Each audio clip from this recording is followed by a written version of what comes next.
This is JSC-PAO. How do you hear me? Johnson Space Center, this is the International Space Station. We hear you loud and clear. Thank you so much for joining us today. We are so excited to celebrate the 20th anniversary of the International Space Station with you, and I think that you three have the best seat in the house. We are going to be sharing some questions that we're taking live from viewers, and the first one is for Sergey. The question for Sergey is, how is the hardware holding up after 20 years, and are there any surprises in how well or how poorly some things have aged? Первый вопрос для Сергея.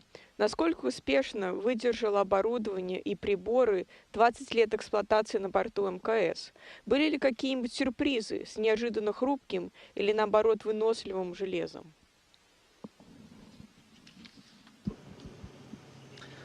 Thank you for question. За 20 лет эксплуатации здесь очень много что поменялось.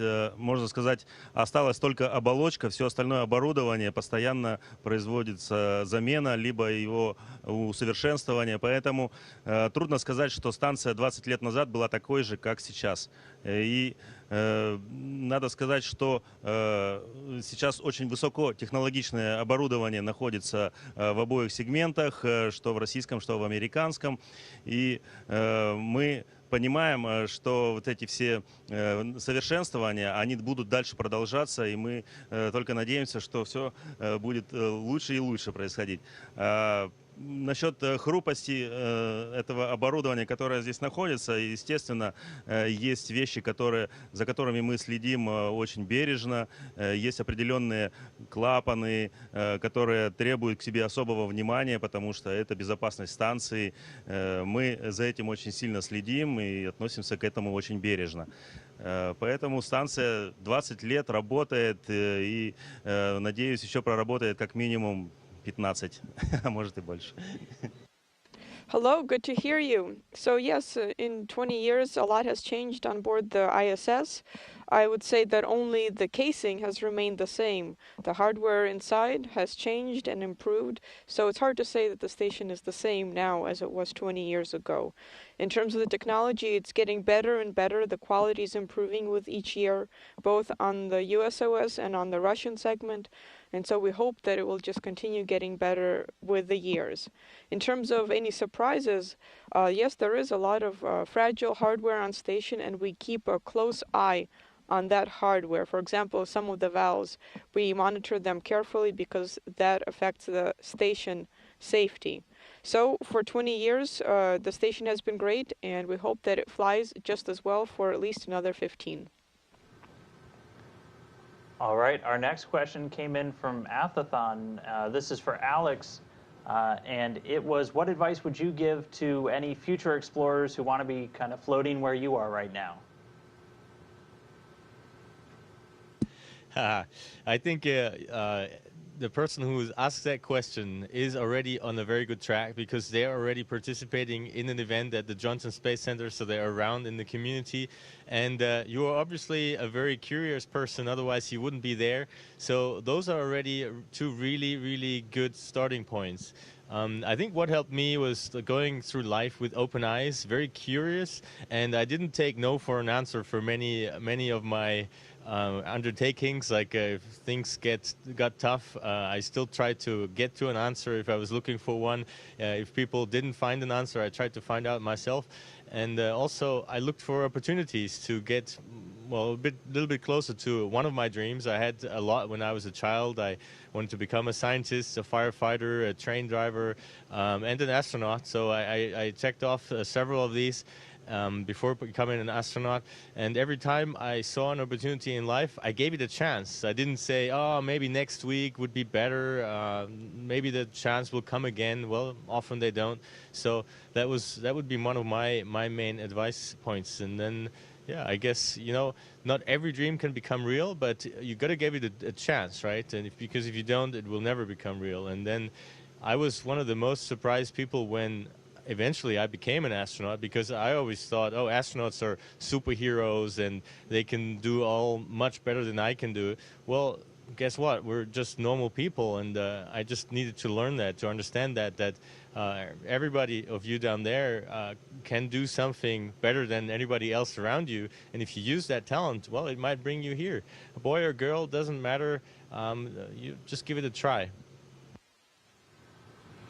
Thank you. Our next question is for Serena from J.R. Kraft, who wants to know what you think the next 20 years of humans in low Earth orbit will entail.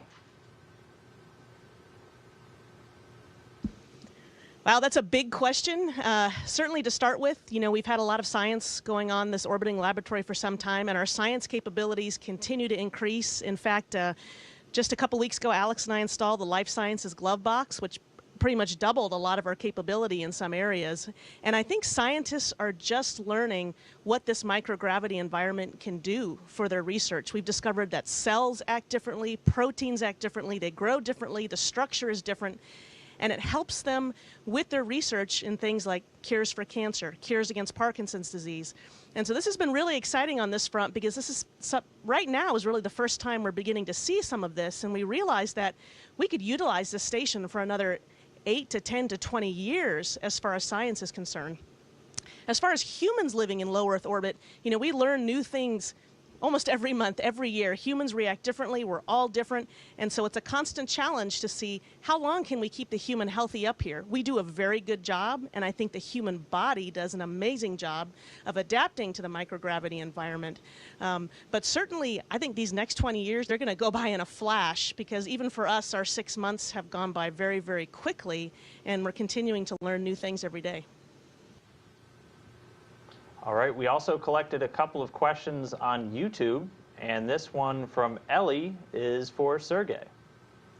How do you celebrate holidays on the space station?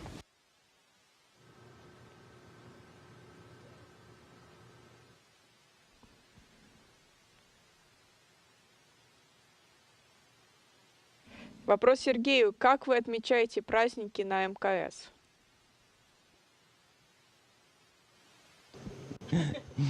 Thank you for question. Мы отмечаем в первую очередь тем, что вот сейчас находимся рядом перед вами и отвечаем на ваши вопросы. Это очень приятно, что мы имеем возможность встречаться с всеми людьми, которым это очень интересно. И, конечно же, мы будем вечером отметим за совместным ужином. У нас пришло 2 грузовика с подарками от семей, от наших друзей. У нас есть свежие фрукты. Мы обязательно попробуем все эти подарки, и это будет для нас определенным праздником тоже. Thank you. That's a great question. Dinner with candle. And actually, we are celebrating today our 20th anniversary. And the first way we're doing that is by speaking with you who are interested in what we're doing. And it's a great delight for us. And it's a great way for us to celebrate together with you. This evening, we're going to have a joint dinner. We've had 2 new cargo vehicles arrive. They've brought up gifts from friends and family and a lot of fresh fruit. And we look forward to trying out all those gifts and to celebrate in the evening also. And we're celebrating with this great candle that you see floating around. Well, we hope you really enjoy your celebration. We now have another YouTube question for Serena, and this comes to us from a group of students in California. Hi, we are a 5th grade LEGO robotics team from San Jose, California. Congratulations on the 20th anniversary of the ISS. We have heard that many astronauts have nail injuries during spacewalks. Our team is working on a project to solve this problem. Have you or your fellow astronauts faced nail delamination during an EVA? Do you use any cream or lubricant inside the EVA space glove? Thank you for taking the time to talk to us. You inspire us, and good luck on your mission. Hey, that's a great question. Actually, the nail bed delamination is something that we've seen medically for a long period of time. Not every astronaut gets it during an EVA. It's variable, and we really can't predict who gets it and who doesn't. We think some of the contributing factors are that we are working in a pressurized glove. So when we go outside to do a spacewalk, that entire spacesuit is pressurized to 4.3 psi. So space is at vacuum, and we, of course, have to be above that to survive. But that means every time you close and open your hand in a spacesuit, you are working against that pressure. And every time you hold on to a handrail and move around the space station, the ends of your fingers also strike the ends of the gloves sometimes. And so we think that plus just pressure around the end of the finger sometimes causes that nail bed to lift up. So we're not allowed to really use creams or ointments inside the suit because we're working in a 100% oxygen environment, and that could be dangerous for us. There are certain sorts of substances that are approved, but very few, and some astronauts do use those, but it is kind of a mystery. Now, sometimes we see this pop up in training, and if that's the case, we can custom make gloves for that astronaut, and that seems to do the trick. All right, this next one is for Alex, which we're getting a lot of happy birthday ISS wishes from Berlin and a couple of other places in Germany. This one comes from Angela, who wanted to know, what do you miss most from Earth while you're up there? Yeah, hey, Angela. As always, you know, when you're in a place where you don't have some of the things that you like, then you miss them first, right? Those are the things that you might miss from Earth, is like food, like really great food. I miss, for example, salad, or also sometimes taking a shower just to have the feeling of water running down my body. I didn't have that since half a year, even though we wash ourselves with water, but it just doesn't fall down. Things like that. And then there's the things that I miss that I wasn't aware before, that all of a sudden hit me when I was up here, that I was missing things that I didn't even know they were important to me. For example, a November rain. Like some people think it's a fall rain. It's like cold and dirty outside, but actually, you know, when you haven't had rain, a single drop of rain for half a year, you start missing it. I start missing weather. I start missing nature around me, just like a walk in the forest, smelling the leaves, smelling the greens outside. That is something that I really miss, and I think that's something teaching us when we look down on Earth, right up here in space. I always thought when I grew up, space was a special place. I always wanted to be there, and I thought, well, Earth is so normal and space is so special. Well, when you're up here, you realize it's exactly the opposite. It's the other way around. Space is pretty much everywhere around us, around this little planet. It's black and empty. There's a few points that are worth looking at, and we do that, like the planets around us. But actually, the real special place in the universe, the real unique place that is our spaceship that only exists once and that we have to really take care of because it's very fragile, that's that planet Earth down there where you guys are. We have another question for Sergey from Miss Anna students, and they are actually in Serbia. They want to know if astronauts can choose their daily menu, or is what they eat already planned in advance? And do you all eat the same thing? Вот еще один вопрос Сергею от студентов класса мисс Анны из Сербии. Вопрос про меню. Вы можете сами выбирать свое меню каждый день, или это уже все заранее запланировано? И все ли едят то же самое, или у всех разный план еды?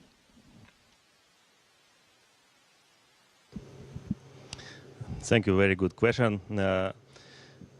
У нас есть определенный набор продуктов, который мы должны съесть за 16 дней. Что есть в определенный день, такого правила нету. Вернее, оно есть, но его, в принципе, никто не соблюдает. Мы все равно делимся с друг другом продуктами. Кому-то нравится одно, кому-то нравится другое. Поэтому жесткого меню у нас как такового нету. Особенно, когда приходят вот такие грузовики, как сейчас, мы можем разбавить свое рутинное, скажем так, меню на более интересные вещи, которые присылают нам с такими грузовиками. Спасибо. That's a great question. What we do have is a set of food items that must be eaten within 16 days. But we don't have a hard set rule about what to eat each day. Well, actually we do, but we don't really stick to it. The truth is that some people like some things, other people like other things, and so we always share and exchange the foods that we have, but we don't have a mandatory menu. And especially it's exciting when a cargo vehicle arrives, like it's happening now, because then we can change up our routine and have some of the special food items that come up only once in a while. All right, we have one more video that we collected on YouTube. This one's from Trudy in Germany for Alex. Hello, Alexander, Serena, and Sergey. My name is Trudy. I'm from Germany. I want to know why these numbers are mirrored. Happy birthday, ISS!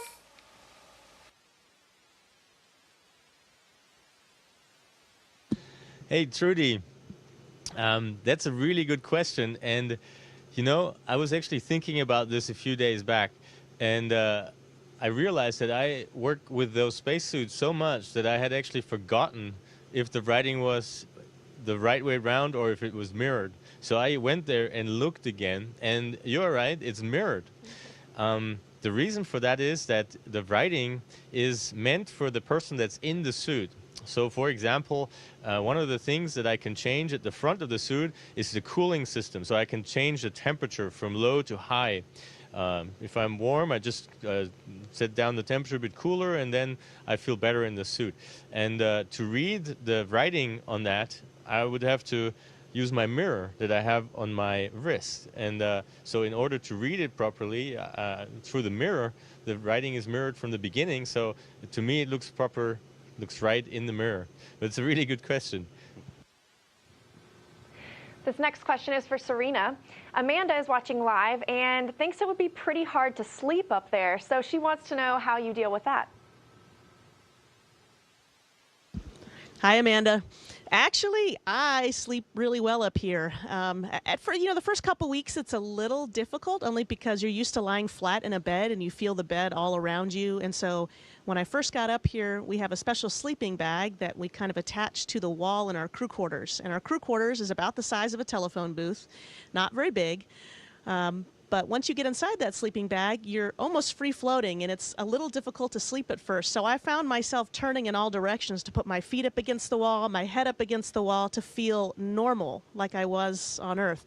And then after a couple weeks that passes, and I still put a jacket, a piece of clothing up near my head so I feel like I'm leaning on a pillow, and that's very comfortable for me, just to pretend that I'm sort of lying on a pillow. We're not really lying. But overall, our crew quarters are very quiet inside. It's very dark. There are no cell phones to wake you up at night. And so we actually sleep very, very well up here. All right, this next one just came in from Krusty for Alex. He sees everybody kind of passing the ball back and forth. Are your reflexes as fast in space as they are here on Earth? Yeah, that's actually a really good question. And it comes back to, right, scientists wanting to find out how does the human body behave differently in space? And can we live for long in space, and how does it change? And one of the things, of course, are muscles. I mean, we knew that in early space flight, people come up here, they don't use their muscles much because floating is really easy, right? I can float up and down with almost no force. But our muscles don't like that because they reduce themselves in size and mass, and then we come back weak. So we're dealing with that problem already since many years, and now actually we find a way to really train our muscles effectively up here. So actually we're not losing muscle mass at all. It's like on my last mission I came back and I had 3 kilos of muscle mass more than before. But of course that's not all. There's other effects in our bodies that change, and we're monitoring this. For example, our eyes for some astronauts change a little bit. our cardiovascular system changes a little bit. And for example, for reflexes and muscles, we even have an experiment up here. It's called myotones, where we test the tonus of our muscles if it changes. So it's all ongoing science, and that's not only helping astronauts, but also people on Earth who have muscle-related diseases like muscle atrophy and various forms of that, who suffer from these diseases. They can benefit from the science that we do up here. In general, my feeling from being up in space for almost a year now on both my missions is that we do have like smaller things that change up here. But my feeling is that overall, and that's pretty amazing, is that the human body is very, very good at adapting to various environments. And one of them is the space environment. I mean, basically spending up here a year without major changes is a pretty good sign that we could spend much more time out there in space.